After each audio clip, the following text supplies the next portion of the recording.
Assalamualaikum warahmatullahi wabarakatuh. Hai, salam sehat dan tetap semangat belajar.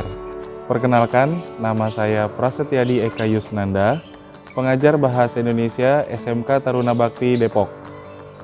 Di dalam video ini akan dijelaskan esensi materi pelajaran yang dipelajari di tingkat 10. Kompetensi dasar pembelajaran kali ini yakni 3.1 memahami laporan hasil observasi dan 4.1 menyajikan isi atau intisari teks laporan hasil observasi. Adapun indikator pencapaian kompetensi pada proses belajar kali ini antara lain 1. Memahami laporan hasil observasi. 2. Menyimpulkan isi teks laporan hasil observasi. Sehingga tujuan pembelajaran yang diharapkan dapat tercapai pada proses belajar kali ini antara lain 1. Peserta didik mampu memahami laporan hasil observasi, dan 2.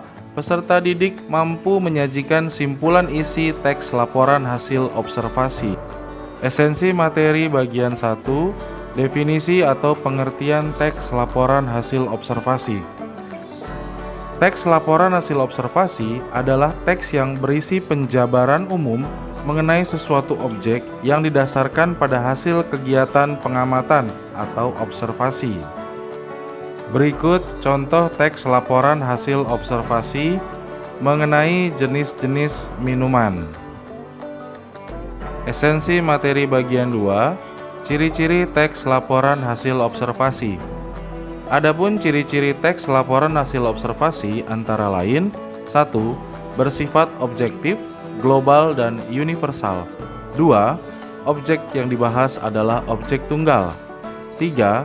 Ditulis berdasarkan fakta sesuai dengan pengamatan yang dilakukan. Dan yang keempat, tidak mengandung prasangka atau dugaan atau pemihakan yang menyimpang atau tidak tepat.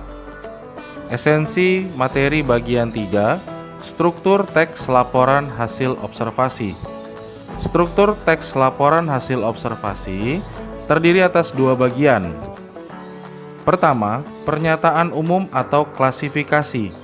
Bagian ini berisi penjabaran definisi atau pengertian dari objek pengamatan. 2. Aspek yang dilaporkan. Bagian ini berisi pendeskripsian struktur, bentuk, jenis, fungsi, atau manfaat dari objek pengamatan. Esensi materi bagian 4, simpulan isi teks laporan hasil observasi. Menyimpulkan isi teks laporan hasil observasi dapat dilakukan dengan menentukan gagasan pokok dari masing-masing paragraf. Kemudian, keseluruhan gagasan pokok tersebut digabungkan menjadi sebuah kalimat yang maknanya mencakup keseluruhan isi teks laporan hasil observasi. Demikian pemaparan esensi materi pelajaran kali ini. Semoga dapat membantu proses belajar kalian. Salam sehat dan tetap semangat belajar. Wassalamualaikum warahmatullahi wabarakatuh.